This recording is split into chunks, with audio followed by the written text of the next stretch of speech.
Something else happened in 1973 I want to go back to very quickly, because remember those big piles of corn we had in the main streets of the Midwest in the OPEC, in the aftermath of the OPEC era?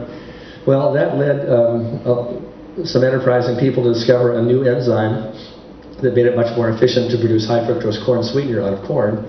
And you see that the fact we had stockpiled corn and ample supply and corn support programs led us to reproduce an incredibly new explosion of high fructose sweetener as a main sweetener.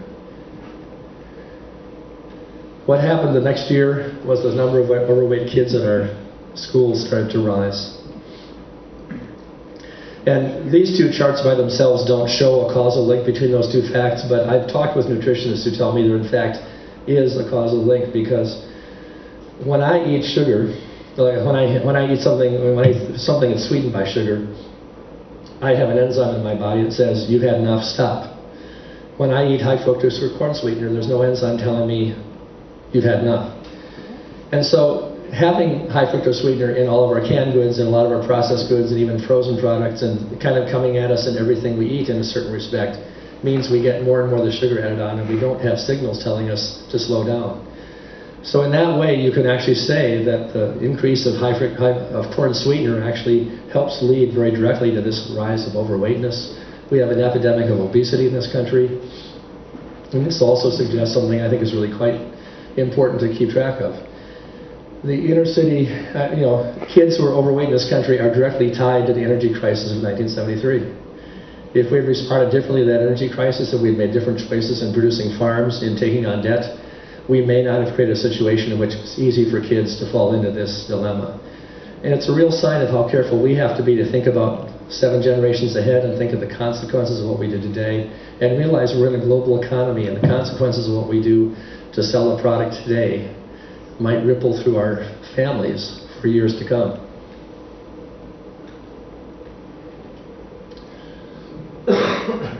One of the reasons we're having problems in this situation is that we have a sort of economic model that we call either the supply chain or the value chain, in which the producers on one end producing really high quality commodities in a very efficient manner that get processed and distributed and sold to food services retailers to the consumer. And the argument is made, and it's very correct, that these middle people produce new value and convenience that makes consumers pay a little more money, but also they get for that the convenience of something they can pop in the microwave and eat fast at lunchtime, or something they can eat really rapidly instead of having to boil rice for 40 minutes every day you want to eat. So there's convenience and value created. Unfortunately, as you notice, the producer and the consumer never talk directly to each other. And that's one of the reasons supply and demand never balance.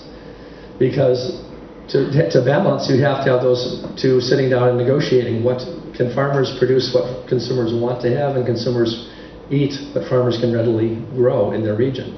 This conversation never happens when you have a linear chain like this.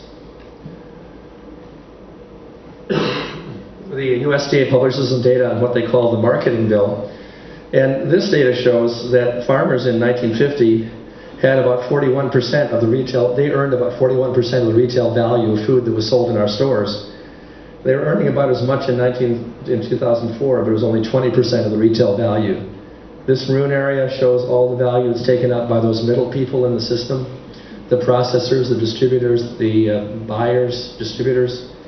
And this is what you'd call the marketing bill, and this is a sign that that linear model basically puts wealth into the middle at the expense of the producer and the consumer on either end. It's not a viable, sustainable model for the long haul, especially for people who would like to eat healthy food and for farmers who'd like to make money. I prefer a concept that I call a value network, and I hope to get a slide up that here soon.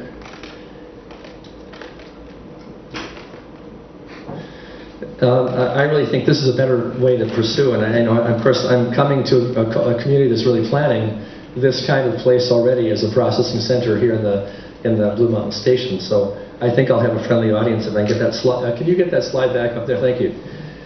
In my mind, we'd have consumers who wouldn't look for the cheapest possible food. They'd look for the best experience eating with high quality food that they really came from farmers they trusted and had a relationship with. And they might also be co-investors in, say, a processing plant for processing meat, so they knew exactly where their meat came from and what those practices were.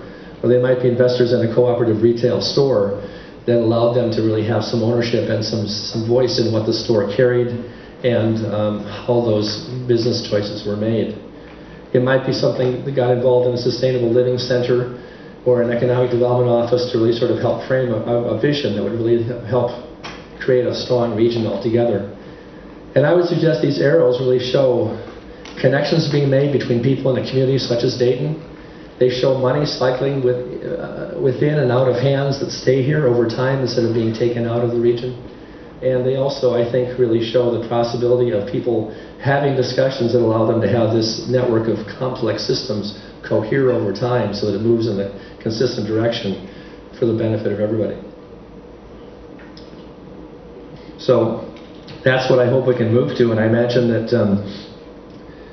this discussion may fuel some of your thinking about how to make the Blue Mountain Station really have this kind of quality. Well, I'm done with the bad news, and to the extent I can get these slides to go fast, I'm going to go rapidly through some really good stories about people who are doing a much better job of creating alternatives. This is a map of showing the increase of direct sales around the country from 97 to 2002. All the blue counties are where people are really standing up and saying, we want to buy food directly from farmers whenever we can. And you see a lot of activity all over the West Coast, quite a bit in your area, quite a bit around Boulder and Denver, quite a bit in the Twin Cities, Chicago, Madison, quite a bit in New England. So for me, these blue counties really are an incredible sign of hope for just people sort of saying we want a different way of connecting. One of my favorite stories, especially coming from Minnesota, we have some real problems with winter in Minnesota, as you know. And we have a greenhouse in our town, a town called Milan, which supplies fresh greens from October to April every year from this greenhouse. And they sell only within 30 miles of their farm.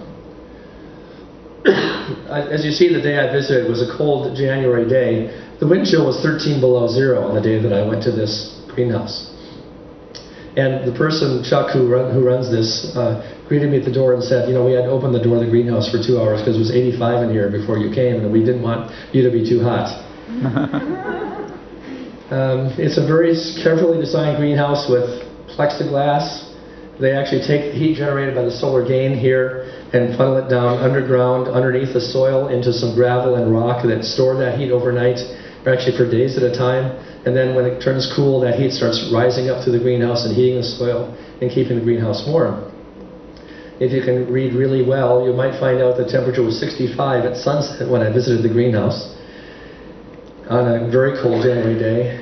This is the sort of place. It costs $50 a year to run this propane heater.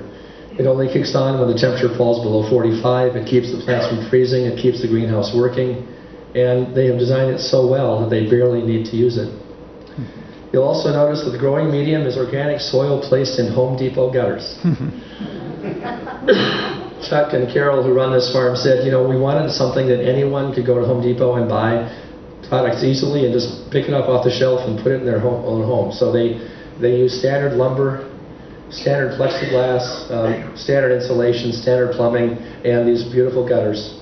And you might also notice, if I get the next slide, these are pretty happy plants, aren't they? You can see that glisten on the leaves that shows they're really thriving in this indoor environment. There's no sign of stress or insects. They're really in a very happy place.